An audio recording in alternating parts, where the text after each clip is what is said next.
Palestinians have a right to a separate state? No, I don't think they do, but... Israeli officials, starting with Prime Minister Benjamin Netanyahu, are now openly discussing the ethnic cleansing of Palestinians in Gaza. 5, 4, 3, 2, 1.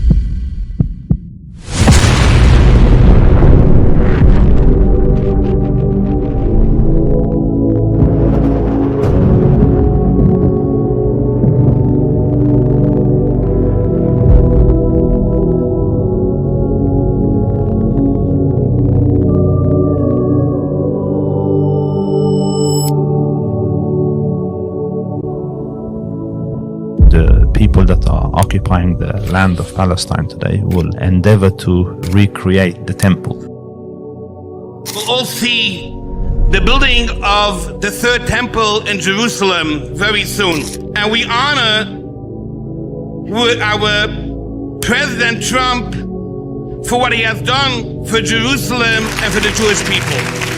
Somebody had to do it. I am the chosen one. Somebody had to do it. And I have good reason to believe Donald Trump was chosen to be the one to redeem the sins of Esav through offering his assistance in rebuilding the Holy Temple on the Temple Mount and establishing the Jewish kingdom over all of mankind in Jerusalem.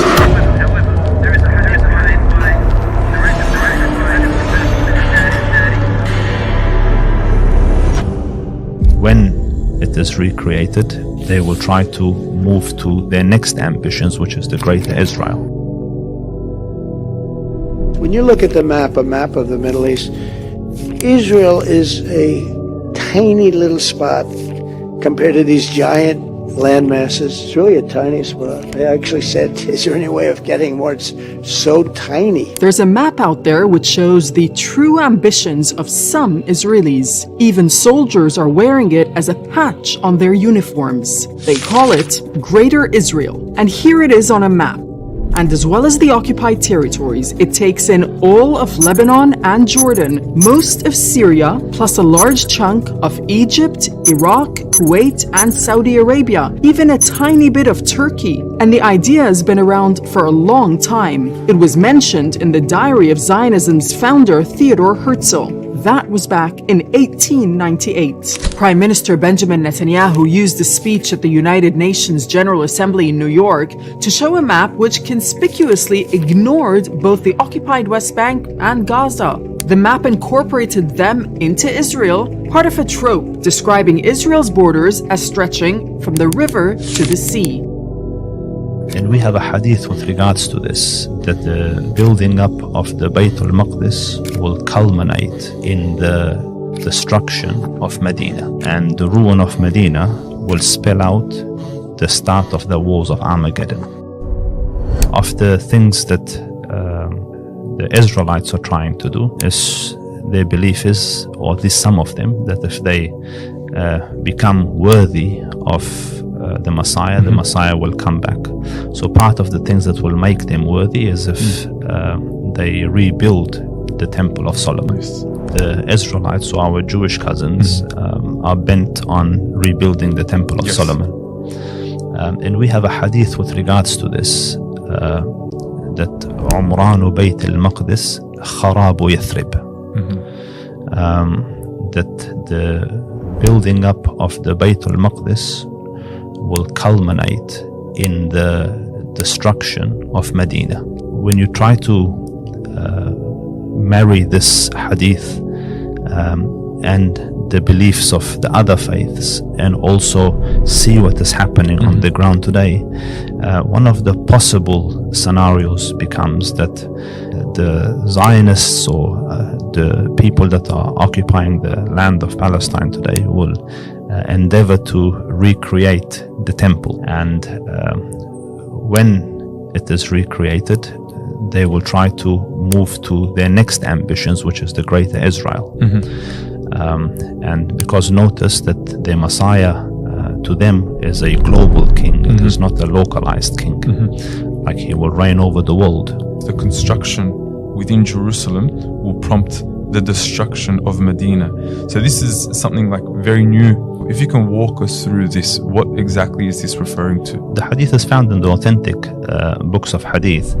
عمران بيت المقدس خراب يثرب وخراب يثرب خروج الملحمة وخروج الملحمة فتح القسطنطينية وفتح القسطنطينية خروج الدجال. So the hadith says that the building up of Bayt al-Maqdis. Bayt al-Maqdis is the temple of Jerusalem, or the mosque in Jerusalem, if you like. Literally, the Bayt means house, Maqdis from Muqaddas, as in the holy house, referring to Masjid al-Aqsa. So the rebuilding of that will culminate in the destruction or the ruin of Medina. And the ruin of Medina will spell out the start of the wars of Armageddon. Malhama, the Great Wars, and the wars of Armageddon will result in or culminate in the opening or the victory of Constantinople. There is a view that Constantine had two cities. One was Constantinople that he built, and the other one before this was modern Rome. So irrespective of how you look at it, the city of Constantine will fall open, and then that will bring in the age of the Dajjal. But it is linked, I believe, on a practical level to the story of Greater Israel, because the building of the temple will mean that they have got rid of all resistance around Jerusalem, and they have succeeded in building the temple and building up the areas around it, perhaps. Yes. And destroying Masjid al-Aqsa. Yes. And then with this will come, this is my calculations, that they will try to create this notion of Greater Israel, which to them extends far beyond its current borders. And as part of that, Muslim cities near and around those areas will be attacked and destroyed. And we have a hadith of the Prophet ﷺ where he said, آخر قرية الإسلام خرابا المدينة. But the last city that they will be able to destroy will be the city of Medina. We've mentioned a lot about the Greater Israel. Just to give a bit of information on what is the Greater Israel, we've seen recently Israeli soldiers in Gaza have badges with a map of the Greater Israel. We saw the finance minister. Very different from the current borders. Yes, and they get very triggered about the quote, from the river to the sea. This is far beyond the river to the sea. Yes. And they're calling for, potentially taking over parts of Jordan, parts of Syria. We saw the finance minister deliver a talk with a map of the Greater Israel on this podium. So walk us through this. What is the fascination behind it? What are they trying to do, and why? Greater Israel started like its inception when the British mandate came into effect in 1918, and everyone knew, you hear this on Churchill's actual words, that they will not be kept local at that stage. They will expand. What will happen? High-end weapons and a lot of wealth and money and international support. They will push the Arabs out. So it's understood at the political world level, amidst the great powers, that this will eventuate. So they are driven by not 1948 borders, not 1967 borders. They are driven by Greater Israel borders, which comes out in the statement of some settlers, which comes out in the statement of certain rabbis, which comes out in the statement of politicians. So the next step of this Greater Israel is the map you see on the podium of the finance minister when he spoke, and you see it on the shoulders of soldiers, and it goes way beyond the river, takes up pretty much all of Jordan and parts of Syria. But even that is not the final version. The final version of, if they end up creating the Israel that they envision, or that their book says they had at some time access to, it will go from the Euphrates to the Nile. And even that is on record. Even that is on record, as some of their rabbis and some of the leaders, we will take everything from Euphrates, including Mecca, Medina. But the Prophet ﷺ told us that the last destruction will be Medina. And then the other hadith gives an example of what will happen, how the destruction will look like. So the Prophet sallallahu alaihi wasallam said, "La yatrukunna al-Madinata ala ahsani ma kanat." You will leave Medina, vacate Medina when it is the best it has ever been.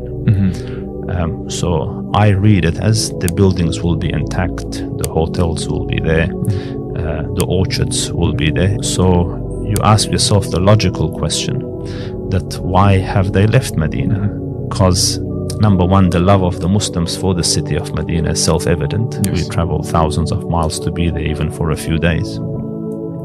So no Muslim would forsake it naturally. And then secondly, there's no problem. The infrastructure is still there. Orchards are there. And another hadith says, لَيَدَعَنَّهَا مُذَلَّلَةً 40 عَامًا. You will leave it and its fruits are hanging low, as in the orchards are all fine for 40 years. So why are they leaving? There's another hadith which gives a hint of what might happen, possible scenario. And the Prophet sallallahu alaihi wasallam, he says, you will leave Medina when it is the best it has ever been, and you will leave it for the beasts and the birds. And then the hadith continues that the last two to enter the city will be two shepherds from Muzayna, and he specifies the tribe. And they will come with their flock into the city, and when they come into it, they will see it vacant, they will see it deserted. There's another reading of this hadith, as in it could possibly mean that when they come into it, the animals will become wild, like the tamed sheep will become wuhush, and by the time they leave the city of Medina and reach Thanayat al-Wada', the limit towards which the guests were taken to in the olden days, like before they left the city, they used to be walked out. This is called Thanayat al-Wada', the place of goodbyes, the point of farewell. When they reach there, both of them will fall down dead. So if you think about it and analyze it, the city is vacant, it is built up, so much so that the hadith says that a wolf will come and urinate on the mimbar and no one will be there to stop it. And when the two people have entered it, either somewhere during the time or towards the end of its time, and they walk out of it barely a few kilometers, they both fall down dead. So upon thought and reflection, a possibility is that there will be either chemical warfare used onto the city, as in the air will become toxic, poisonous, or the physical walls and all of that you touch it affects you, or there's a biological specific towards humans, or a neurological one in which an agent is used that drives things crazy and humans to death, because the animals a possible reading is that they become beasts, so they become untamed or crazy. So that is the culmination of the Umran Bayt al-Maqdis and Kharabu Yathrib. Okay. And this would obviously then trigger, you mentioned the battles of Armageddon, like post-apocalyptic wars, and then the opening of Constantinople, whether that is whichever one it is, and then the arrival of the Antichrist. That's right. The destruction of Medina will result in the awakening of the Muslim to the point where they will gather around righteous leaders. So the Prophet ﷺ informed us that this matter will not end until 12 guided khulafa have come into existence. There's obviously different beliefs on that did they come from the time of Abu Bakr and you just count 12 there, or you look for 12 righteous people in Muslim history, or will they come as a cluster at the end of time? My belief is that they will come as a cluster at the end of time, because the Prophet ﷺ, when he mentions the hadith, says the matter will not end, as in towards the end of time, this is what will happen. So when the destruction of the last city of Islam happens, as in Medina, people will gather around the leader in the Hijaz, and 12 such leaders will come one after the other. So an age will come of Khilafat again. That age, I believe, will start when the last city, as the Prophet promised, because no more cities of Islam will be damaged after this. And then the 12 rightly guided will come, one after the other. So you will understand that the Ummah is in tatters, so they will rebuild. Yes. And it will take at least 40 years, because Medina will be in ruin for 40 years. And then Medina will become populated again. And then the Dajjal comes eventually. And when the Dajjal comes, Medina is full again. Yes. And he will not be able to enter Medina. Medina That's will be right. a safe haven. So what it shows is a long time will pass. And this is where the 12 can fit. As in the 12 rulers. The culmination of which will be the Mahdi. The last of the 12 leaders that will come will be the Mahdi.